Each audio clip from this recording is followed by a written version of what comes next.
a little bit better had there been that time to like, you know, remind you of the friendship and the closeness and the bonding that they do have. Yeah, and I do think that that actress is brilliant too, so I just want more scenes with her. But like, yeah, that's one thing we're missing as we're like sort of going full speed ahead toward the ending is just those like quiet moments. And I think that maybe would have made a big difference in how people took it, you know? Talking about like full speed ahead, I think that is something that we can all agree on. Everybody on the internet can agree on. People that disagree with plot points or what are not. But like the timing, like everybody says probably this would have been better had we had a full season, like a 10-episode arc. This is my biggest sticking point of the mistakes they made.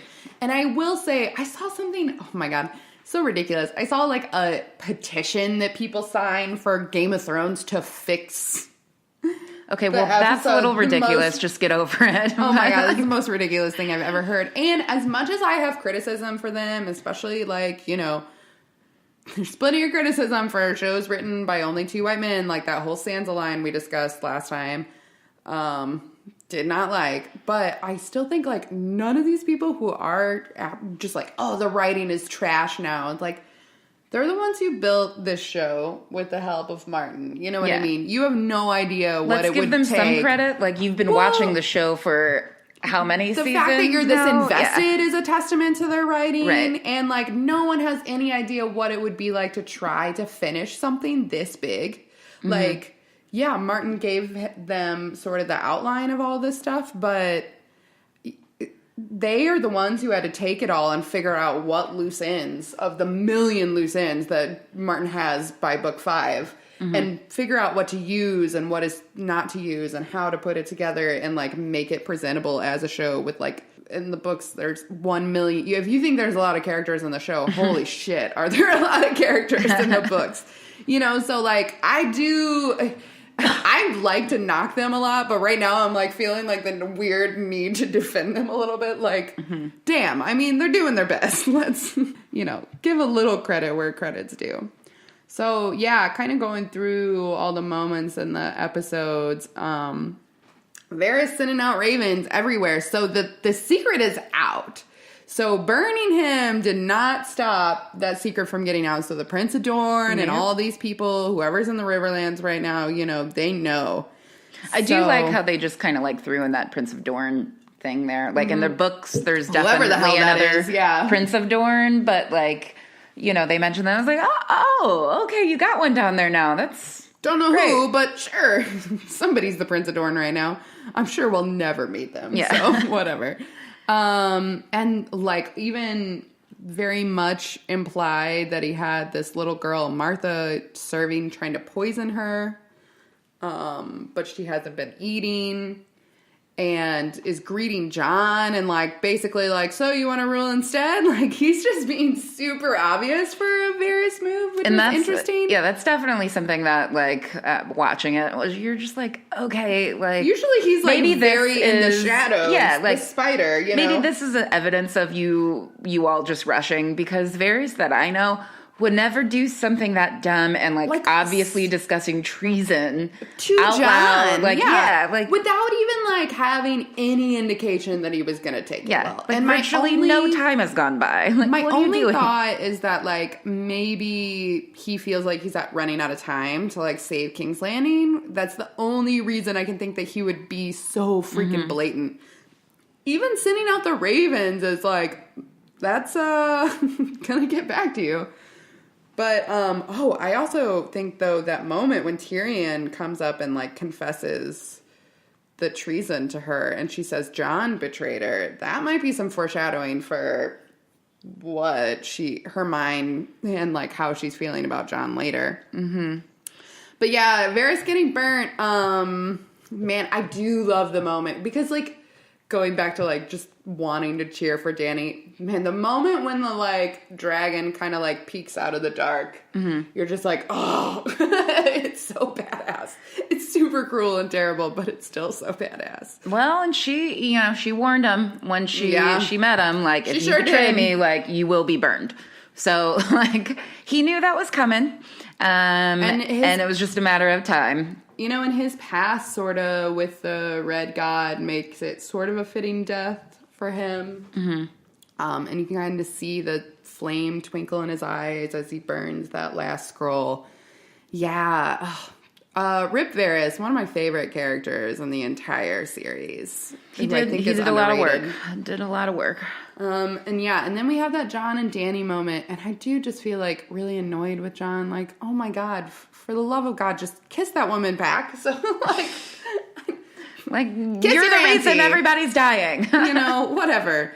Like, every decision he makes is very Ned-like right now. I'm like, well, I gotta tell her. Got to. I'm like, do you though? I'm like, yep, got to. Very honorable. Like, okay. Yeah, he's just not making the smartest decisions anymore. And he's being super milquetoast lately. I'm like, didn't the Red God bring you back for a reason? What is it? Because you are boring and stupid right now.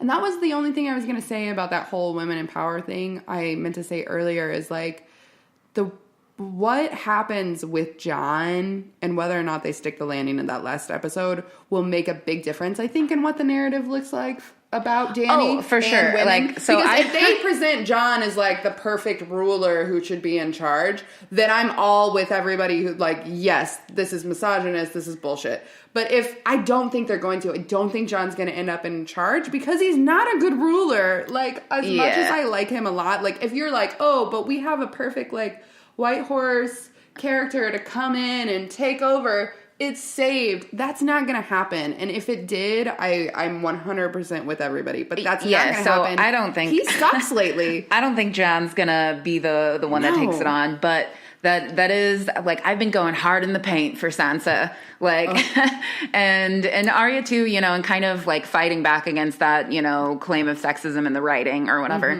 And then, you know, I was just like, this all does depend on how the next episode pans out, of course. And like for that to happen, I need to see the things that I've been telling you, what I'm predicting for the next episode. If it doesn't, then, you know. I will change my tune 100% if they act like Jon's going to be this perfect character. But if I know anything about George R. R. Martin and like, you know, not doing good versus evil and not blah, blah, blah. Like, I don't think that's going to happen. He's not going to be the perfect ruler to be in charge. So, but yeah, that moment, once again, a little bit of foreshadowing that you could clutch onto and not be surprised is her saying, let it be fear.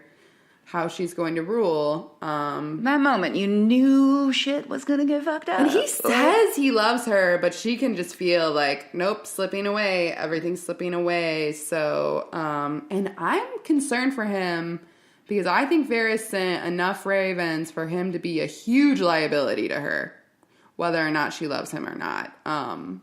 So, yeah, that moment was telling... Then we have, like, Tyrion saying, you know, just begging her, like, if they ring the bells, though, if they ring the bells, then, like, you have to stop. And she doesn't really say anything. She just nods to Grey Worm, so, like, not really consenting. And maybe, like, I almost think that maybe Grey Worm kind of knows something that everyone else doesn't. And he, you know, he's lost everything. So he's all for just fuck it. He doesn't care Destroy, anymore. right. And then Tyrion setting Jaime free. That was quite a touching moment. I'm glad that they had their moment together. Their bond as brothers has always been strongest. Their last Tyrion moment says together. that, like, you know, now I'm able to return that favor because, like, Tyrion was going to die if Jaime didn't let him out. And the same is true in this situation. So he's doing what he can to, like, try to get Jaime out so he can live. Because that's his fucking brother, man. Sense of loyalty, yeah. And Jaime, I like this moment and, like, him, like, wrestling with who he is. Because he says, like, I never really cared for the common people. And once again, people are being like, oh, they forgot what they said before. They're such bad writers. I'm like, no, I think this is Jaime trying to, you know...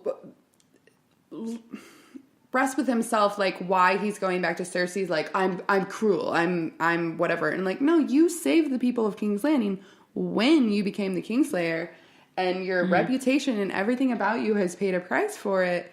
And he's kind of trying to, he, like, you know, very, like, on a whim is like, no, I never really cared about the people. And Tyrion knows that that's not true. He's always seen the good in Jaime.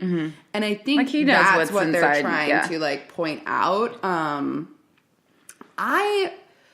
We'll talk about it, Jamie going back to Cersei, but I honestly don't mind this twist.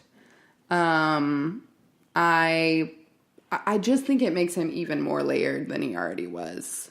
Going into King's Landing, that kind of focus on the common folks. Arya and the Hound shove aside that short-haired woman and their kid, which we're going to follow through the whole episode. I did like how they kept kind of revisiting, that mother and child, just to kind of really humanize a touchstone, it. Come back to each time.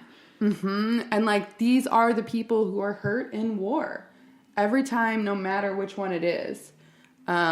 So yeah. And then I did love, and they have that low stand up bass and Dany flying into the ships. And so a lot of people were like, whoa, weird how the scorpions aren't a thing now. If you see, she flies in with the sun on her back and dives straight down, and they can't really see her till it's too late. And then they fly super low, which I think is the problem, is they were all aiming kind of up, and they have to re-aim. Whatever. I was not all hurt about the logistics of that. I think it's fine. So the things that happen in this always episode, been the most badass. He has been, but I still think the things in this episode do make you think about the last episode, and you're like, well, what the fuck? Because the super dive, that one makes sense, but then there's so many scorpions that she takes out, right, that none of them get them. And I've been saying about Rhaegal whenever he dies. Well, it's one thing if you want to do. Was stupid. I don't think it was weird that Drogon didn't get hit. I think it was stupid the way that Rhaegal get hit. Well, so okay, so even if you allow them the maybe you caught him by surprise and one gets them. Rhaegal's got that fucked up wing with the holes in him, anyways, right? So whenever he first took off, he's kind of flying sideways.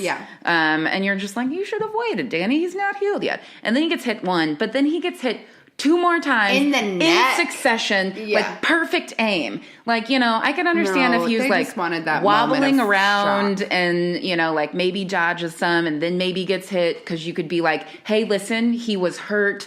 That kind of messed up his flying and his dodging of these things. That's why he's hit so many times.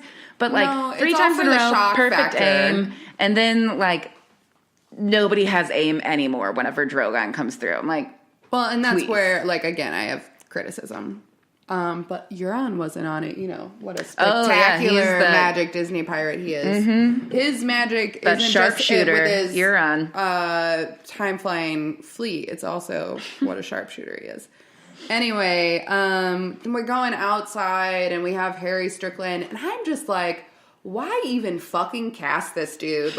This whole thing of including the Golden Company last minute was supposed to be kind of fan service for people who've read the books. They're supposed to be this badass, unmatched group of mercenaries and 20,000 strong, and they're so boop, gone. I feel like that was kind of I don't know, one of the biggest MacGuffins in TV history. Why bother? They just wanted to put a face on someone on the other side. To be this is how powerful these dragons are, that this most powerful elite company just doesn't even matter. But then him running away and retreating, I'm that is not the Harry Strickland that we know. He would not do that. I don't know. That was just okay.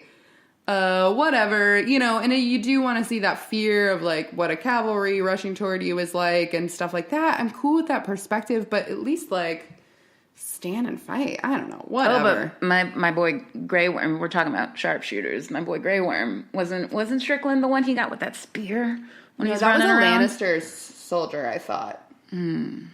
I thought he just gets taken out by one of the Dothraki. Fire or something like that. Oh, because he was right in front of him. That's why I was I think that was him.